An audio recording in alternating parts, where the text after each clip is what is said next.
Hello you all, welcome to literary academy. তো আজকে তোমাদেরকে যে টপিকটা আমি পড়াবো সেটা হলো the price of bananas written by Mulk Raj Anand, যেটা West Bengal board class 9 English সিলেবাসের মধ্যে ইনক্লুডেড আছে।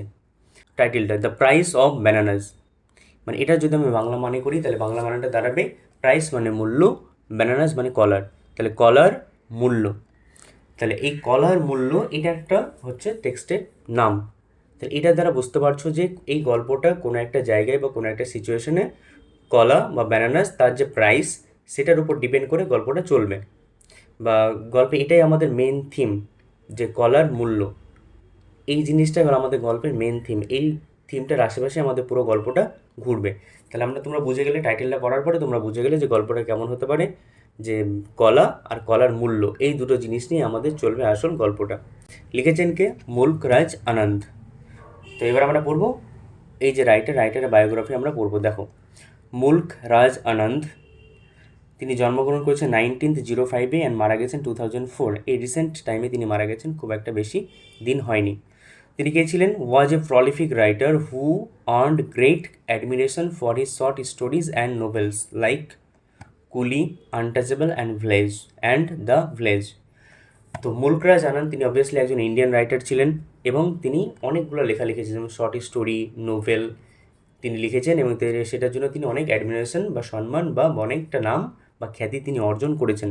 তো তার কয়েকটি বিখ্যাত রাইটিংয়ের মধ্যে হলো একটি কুলি, আনটাচেবল একটা, অ্যান্ড দ্য ভিলেজ, এইগুলো হলো তার famous writing. where he depicted the lives of the poorer caste in traditional Indian society. এই গল্পগুলোর মাধ্যমে তিনি কি তুলে ধরেছেন? তিনি এই যে পুয়ারার ক্লাস মানে পুয়ারার কাস্ট মানে হলো গরিব বা লোয়ার ক্লাসের যে মানুষগুলো, তাদের যে জীবন কেমন ইন্ডিয়ান সোসাইটিতে। তাহলে ইন্ডিয়ান সোসাইটিতে এই যে গরিব অসহায় মানুষ, তাদের জীবনটা কেমন, কতটা কষ্টকর, কতটা বেদনাদায়ক, এই জিনিসটা তিনি কী করেছেন প্রত্যেকটা লেখার মাধ্যমে তিনি তুলে ধরেছেন। তাহলে এই জিনিসটা পড়ার পর আমরা দুটো জিনিস ইনফরমেশান পেয়ে গেলাম।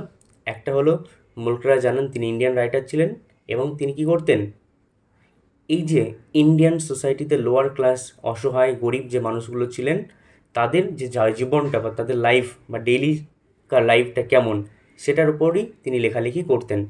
তাহলে আমাদের এই গল্পটা হয়তো তার কোনো ব্যতিক্রম হবে না, কারণ তিনি পুরো থিমটাই তার এইরকমই থাকতো। তাহলে আমাদের এই গল্পটা আমরা কী পেয়ে যাবো? কোনো একটা গরিব অসহায় মানুষের হয়তো কষ্টের কথা আমরা গল্পের মধ্যে জানতে পারবো। এই একটা ইনফরমেশন আমরা পেয়ে গেলাম। তো দেখো, এবার আমরা পড়ে নেব গল্পের সামারি। তো সামারিটা দেখো কী আছে।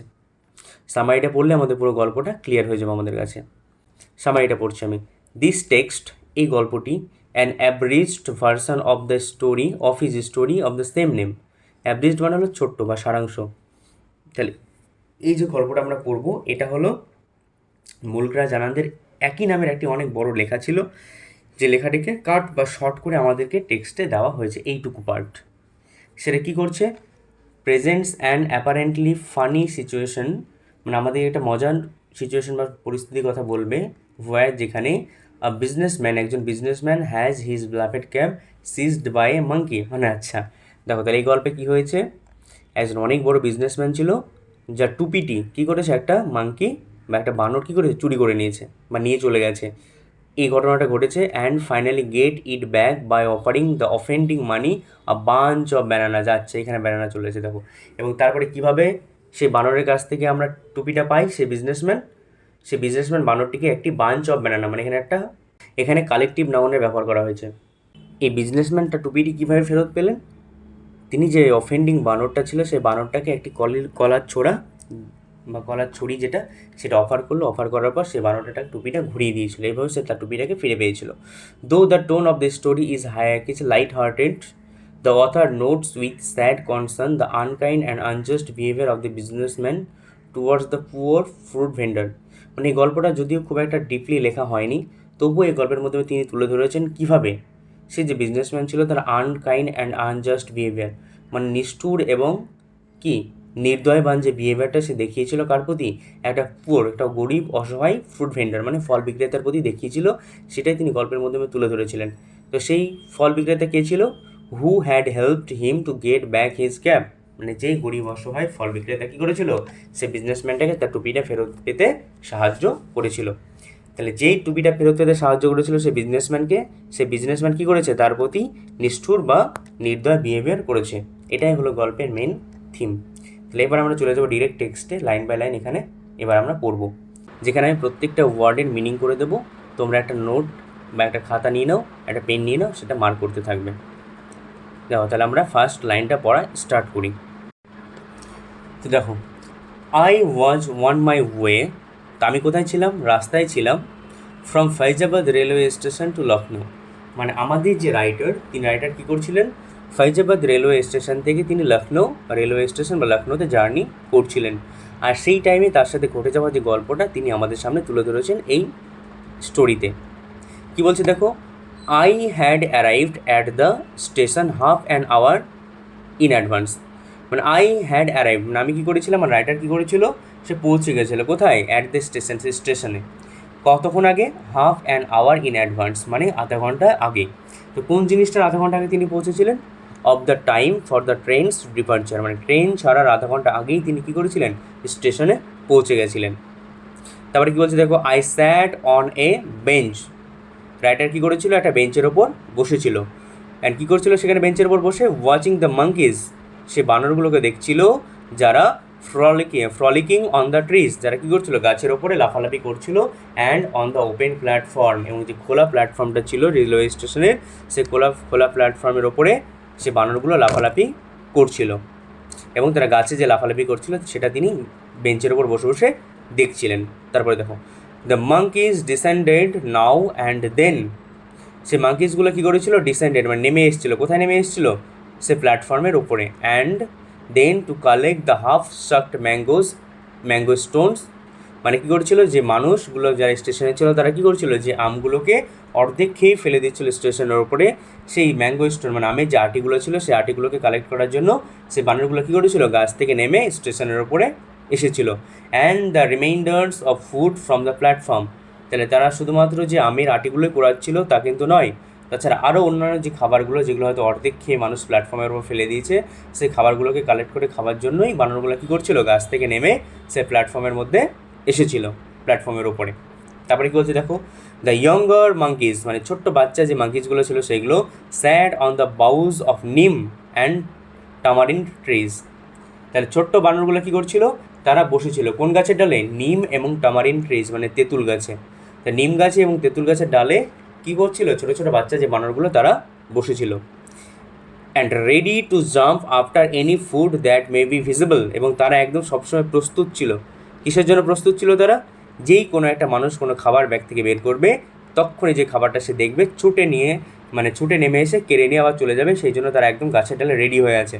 তাহলে ছোটো ছোটো বানরগুলোও কিন্তু ওরা ধূর্ত একদম, ওরাও কিন্তু একদম খালি খালি বসে নেই, ওরা একদম রেডি হয়ে আছে গাছের ডালে, কখন কে খাবার বের করবে আর আমরা চট করে যাব, প্ল্যাটফর্মে নামবো লাফিয়ে, আর সেই খাবারটা নিয়ে আবার কী করবো, গাছে উঠে চলে আসবো। এই জন্য সেই ছোটো ছোটো বানরগুলো রেডি হয়েছিল। আর অন্য যে বানরগুলো ছিল তারা অলরেডি কী করছিল, প্ল্যাটফর্মের ওপর লাফালাফি এবং খাবার কুড়াচ্ছিল বা কালেক্ট করছিল তারা। নেক্সট, তারপরে দেখো কি সেকেন্ড প্যারাগ্রাফে, জাস্ট দেন, তারপরে দ্য ট্রেন ওয়াজ অ্যানাউন্সড, কী হলো, ট্রেনের যে আসার সময়টা সেটা অ্যানাউন্স করা হলো, by the ringing of the station bell, মানে স্টেশন বেল বাজিয়ে স্টেশন মাস্টার কী করলো, এই ট্রেনটা যে আসছে সেটার অ্যানাউন্সমেন্ট করলো। আই কনসেন্ট্রেটেড, তারপর আমি একদম মনোযোগী হয়ে গেছিলাম, কিসের জন্য, ওয়ান সিকিউরিং এ সিট, মানে একটা সিট দখল করার জন্য, কার জন্য, ফর মাইসেলফ, আমার জন্য, ইন দ্য ট্রেন, সেই ট্রেনে। তাহলে সেই ট্রেনের মধ্যে কবি নিজের জন্য একটা সিট যে দখল করতে হবে বা তার জন্য নিতে হবে, সেটার জন্য তিনি খুব কনসেন্ট্রেটেড, চিন্তিত ছিলেন তিনি। I got a window seat, এবং যখন ট্রেন আসলো, ট্রেনের উপর উঠলো, তখন আমাদের রাইটার কী করলো, একটা উইন্ডো সিট পেয়ে গেল। ওভারলুকিং দ্য প্ল্যাটফর্ম, যেই জানালাটা হয়ে কী করা যাচ্ছিলো, পুরো প্ল্যাটফর্মটাকে দেখা যাচ্ছিল। তাহলে তিনি কী করলেন, জানালার পাশে বসলেন এবং জানালা দিয়ে কী করছিলেন, পুরো প্ল্যাটফর্মটাকে তিনি সেখানে বসে বসে দেখছিলেন। সাম আদার প্যাসেঞ্জার্স, এবং অন্য অন্য যে প্যাসেঞ্জারগুলো ছিল তারা জয়েন্ট মি, তারাও কী করলেন, আস্তে আস্তে সে রাইটারের সাথে জয়েন করলো, ইন দ্য কম্পার্টমেন্ট, মানে ট্রেনের ওই কামরার মধ্যে। তো রাইটার আগে গিয়ে বসলেন এবং তার সাথে আরও অনেক সঙ্গী এসে কী করলো, ট্রেনের যাত্রী এসে তার আশেপাশে বসলেন। উই ওয়ার ওয়াল সোয়েটিং, মানে রাইটাররা সবাই কী করছিল, ঘামছিল, from the rising heat of the summer, তাহলে গ্রীষ্মকালের যে প্রচণ্ড গরম পড়ছিল সেই গরমের জন্য রাইটার এবং ট্রেনের কামরা যে আরও অনেক প্যাসেঞ্জার ছিল তারা সবাই কী করছিল, প্রচুর পরিমাণে ঘামছিল। সেভারেল প্যাসেঞ্জার্স ওয়ার বিজি, অনেক যে প্যাসেঞ্জার ছিল তারা কী ছিল, সবাই ব্যস্ত ছিল। Filling of their small earthen pitchers from the water pump, মানে ট্রেনে কামরাতে তো অনেক প্যাসেঞ্জার এসে বসেছে, আর আমাদের রাইটার বসেছে, এবং অন্য অন্য যে প্যাসেঞ্জারগুলো আছে তারা কী করছিল, দে ওয়ার বিজি, তারা খুব ব্যস্ত ছিল। কিসের জন্য? ফিলিং আপ দেয়ার স্মল আর্দেন পিচার্স, মানে তাদের ছোটো ছোটো যে পাত্রগুলো আছে মাটির, সেই পাত্রগুলো নিয়ে জল ভর্তি করছে স্টেশনে। কোথায়? ফ্রম এ ওয়াটার পাম্প, তাহলে স্টেশনে একটা ওয়াটার পাম্প আছে, সেই ওয়াটার পাম্প থেকে তারা কী করছে, যে মাটির যে কলসগুলো আছে বা পাত্রগুলো আছে সেই পাত্রতে জল তারা লোড করছে, খাওয়ার জল যেগুলো। আই ওয়াজ স্টাক, মানে আমি একদম, আমার দৃষ্টিটা কী হচ্ছিল, স্টাক মানে আটকে গেছিলো কিসে, by the genius of a monkey, মানে একটা বানরের যে বুদ্ধিমত্তা বা এত বুদ্ধি হতে পারে সেই জিনিসটা দেখে আমার কী হলো, ব্রেনটা হা হয়ে গেছিলো, রাইটার অবাক হয়ে গেছিলো। কিসের জন্য? দেখো ঘটনাটা কী ঘটছে।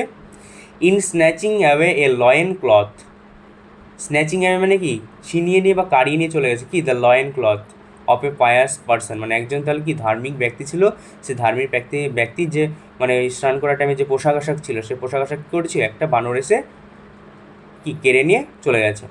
তাহলে একজন পায়াস পার্সন, একজন কি ধার্মিক ব্যক্তি, তিনি কী করছিলেন, স্টেশনে স্নান করছিলেন, এবং স্নান করার টাইমে কী হলো, একটা বানর আসলো এবং তিনি যে পোশাকগুলো হয়তো খুলে রেখেছিলেন সেই পোশাকগুলো নিয়ে একদম গাছের ডালে পালিয়ে গেছে। Who was taking a bath under the pump, সে পাম্পের নিচে কী করছিলেন, সে ব্যক্তিটি স্নান করছিলেন। তাহলে সে ব্যক্তিটি যে ড্রেসেসগুলো বা জামা কাপড়গুলো খুলে রেখে তিনি স্নান করছিলেন, স্নান করার টাইমে একটা বানর এসে যে পোশাক আশাকগুলো তিনি খুলে রেখেছেন সেগুলো নিয়ে একদম চম্পট পালিয়ে গেছে।